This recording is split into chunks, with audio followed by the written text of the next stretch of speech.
Dude, let's go.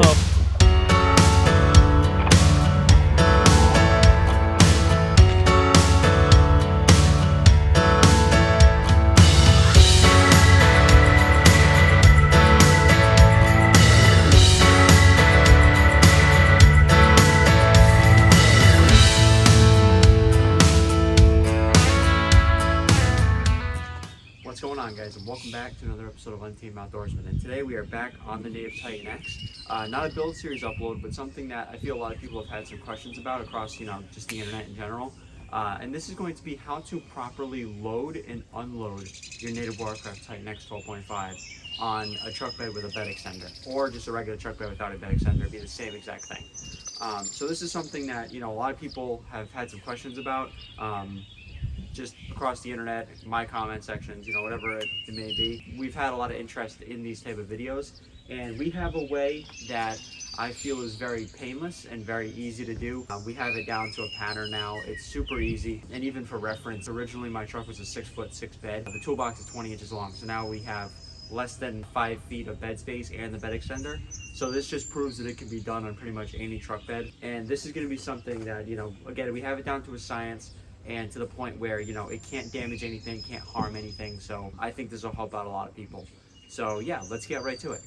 Okay, so this is my truck right here. This is a 2014 Chevy Silverado 1500, bone stock, so there's nothing really to it here. I haven't touched this thing modification wise in terms of height or anything like that.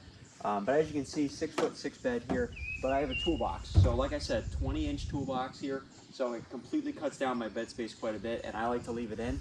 So this is gonna work really, really well for us, and like I just said, it works for any bed now. So yeah, we're gonna grab the kayak and we're gonna bring it over here.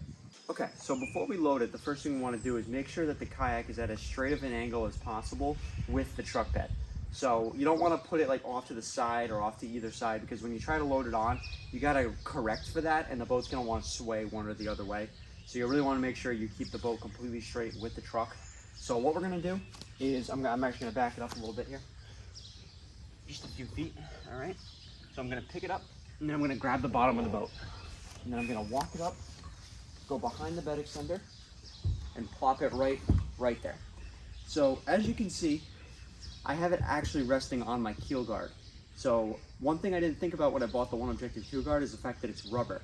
So it's gonna grip the kayak and grip the bed extender a lot better. So as you can clearly see here, you wanna try to keep the kayak at as least sharp of an angle as possible. So that means keeping the boat as far up the keel as possible when resting on either your tailgate here or your bed extender here. You wanna have your kayak as far up as possible. So I have it resting on the keel guard here. If you push it further back to like here, you're gonna run into the problem, and I'll show you right now. You're gonna run into the problem where your rudder will get hit by the ground. You wanna try to avoid that by all means possible. If you keep the boat at too sharp of an angle while you're loading it, you're gonna scrape your rudder. And if there's pavement or anything, or if the boat starts to fall back, you're gonna break your rudder. So you wanna make sure you keep the boat at as least sharp of an angle as possible while you're physically putting it on the bed extender. Once you bring it up, it completely negates that problem. But as you can see, we got about 2 inches right there of free space for the rudder to move around. And I could probably push the kayak a little bit further back to make the angle even less sharp. But that's just enough room for me. So that's about 2 inches of space right there, which will be plenty for this. Okay, so now that we have the kayak on the bed extender and we have the boat at a very not sharp angle when we're loading it and the rudder's off the ground, we're free to start loading this thing up. So when you're putting the kayak on the bed, the boat's gonna wanna move around. I find that, a lot of boat ramps, they're not completely flat ground, especially when you're not on, pavement. They can be sometimes uneven terrain. And I find that this boat tends to walk quite a bit when you do that. So one really important thing is, depending on the angle of the ground that you're on, so if it's leaning to the left, leaning to the right, you want to put the boat on the opposite side of where the angle is. So let's say that the ramp that you're at, the parking lot or whatever, is leaning slightly to the left.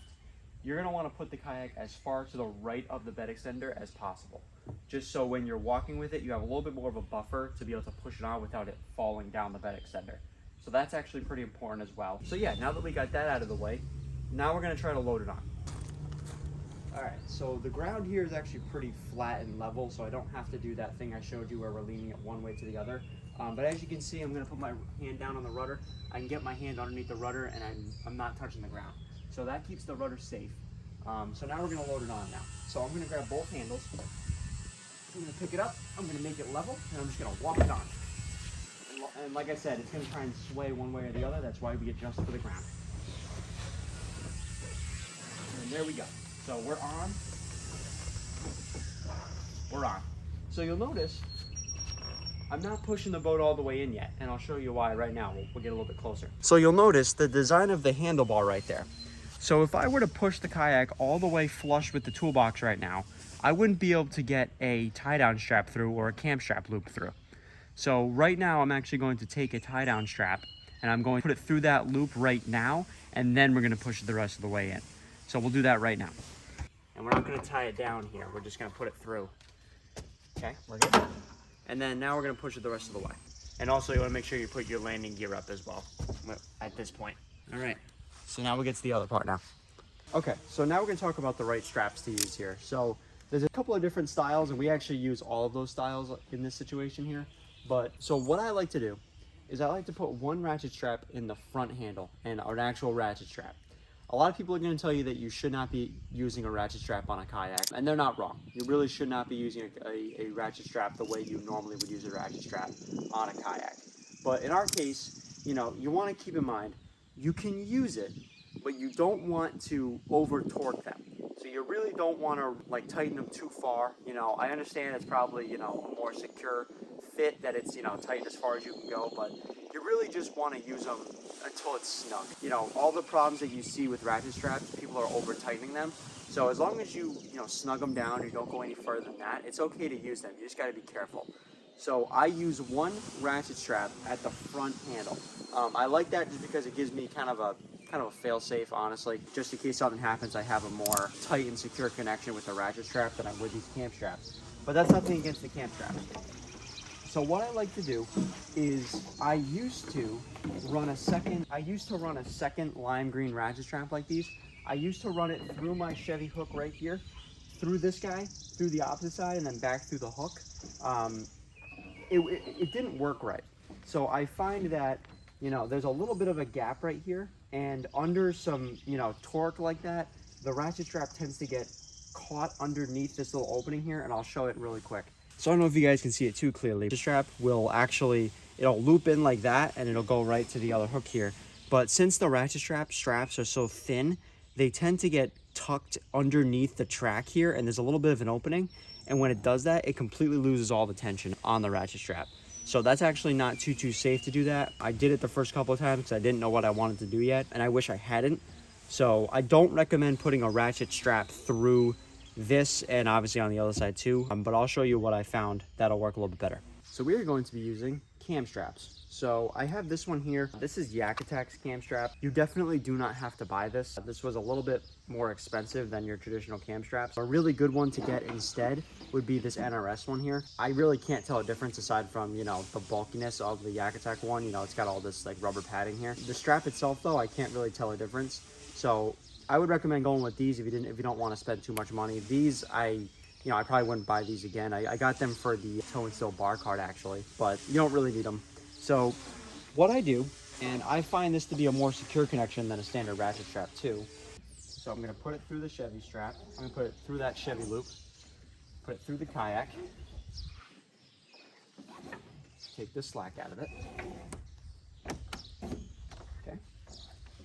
And then I'm going to put it through on just this one side, and then I'm going to repeat it on the other with the other cam strap. So we have two cam straps in the middle, two separate cam straps.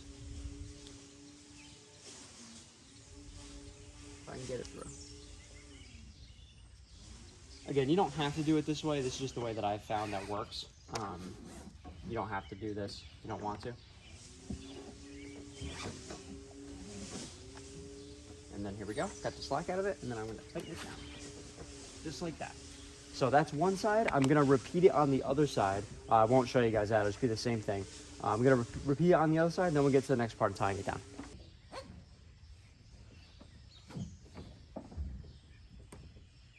Okay. So what this does is it doesn't let you over torque the straps. So it won't damage these tracks by any means, and the actual strap itself is thicker than a traditional ratchet strap, so it won't get tucked underneath that track as easily. But now we're going to get to the next part. All right, so now we're gonna put a cam strap through the actual bed extender here. So you wanna make sure that when you do this, you have at minimum a 15-foot cam strap. So if you have a 12-footer, it won't be enough, it won't be long enough. You wanna make sure you have a 15-foot cam strap. So what I'm gonna do, I'm gonna hold this part, I'm gonna hold the actual main part of the cam strap, and I'm gonna hold just a part of the strap about 2-3 feet up. And I'm gonna put it through the bed extender like that. And I'm gonna walk it up the rest of the way. Do that on the other side, and keep in mind you want to take the landing gear off when you're transporting. Do not leave the landing gear on the boat. You know, it may seem like a good idea to do that, but this is not a secure enough connection to go on the road with, especially with, you know, you hit bumps and everything. This landing gear will bounce around. This could very well work itself out and fall out of the track, so you want to make sure you don't do that. I would never recommend doing that. So we're gonna repeat the cam strap on the other side here. We're gonna put it through the bottom. And then as you can see, I got my tag in here. I'm gonna obviously put that through the cam strap. And then I'm going to tighten that down. So what that's gonna do is it's gonna prevent it from bobbing around.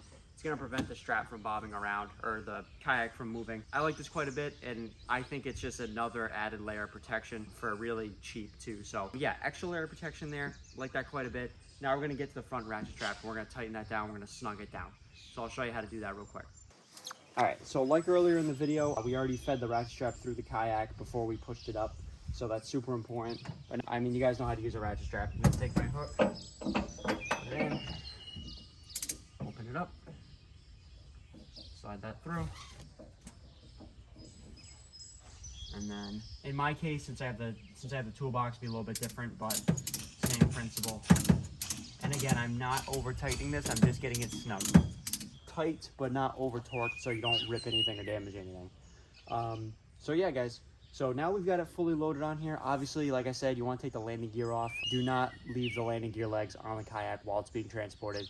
It's a quick way for it to wobble off and fall off, so don't do that. But yeah, guys, that's pretty much it. So now I'll get a better angle here so you guys can see.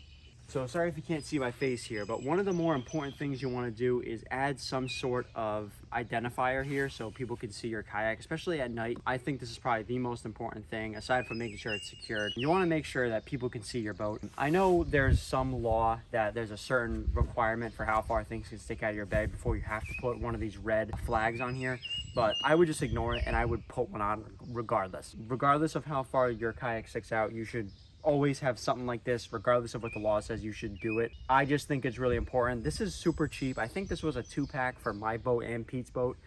It was like $8 or something like that for 2 of these. You really want to do that. This is super important to make sure that people can see your boat, especially at night. And then just for an added level of precaution, I also added a reflective sheet here. I got this right from Harbor Freight. It was like $5 for a pack of 10 of these things. So again, super cheap, but it also could prevent you from getting into a car accident too. So safety first, guys. All right, so now we're gonna unload the boat. This is gonna be the same exact process except reversed, but I'll show you how to do that regardless. So obviously you wanna take your straps off. Okay, so we got all the straps off. Well, what I'm gonna do is I'm gonna back it up just a little bit to the point where the landing gear are behind the bed extender. Just enough. So that, I think, will be just enough there. So I'm gonna tighten them down. That's just enough. So keep in mind, like I just said a couple of times, these little like keepers here, they're only secure when there's a load on them. So as you can see, why you don't want to keep them stored on the boat while you're transporting. There's not going to be a load on these landing gear legs. It's going to move like crazy. So you want to just make sure you don't do that. And then we'll do the same thing on the other side. Looks like it needs some WD-40 now. Okay. So now that we got it off, we're going to do the same exact thing we just did, but the opposite.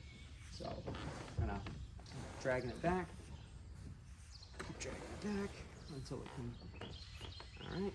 And I'm going to walk it back.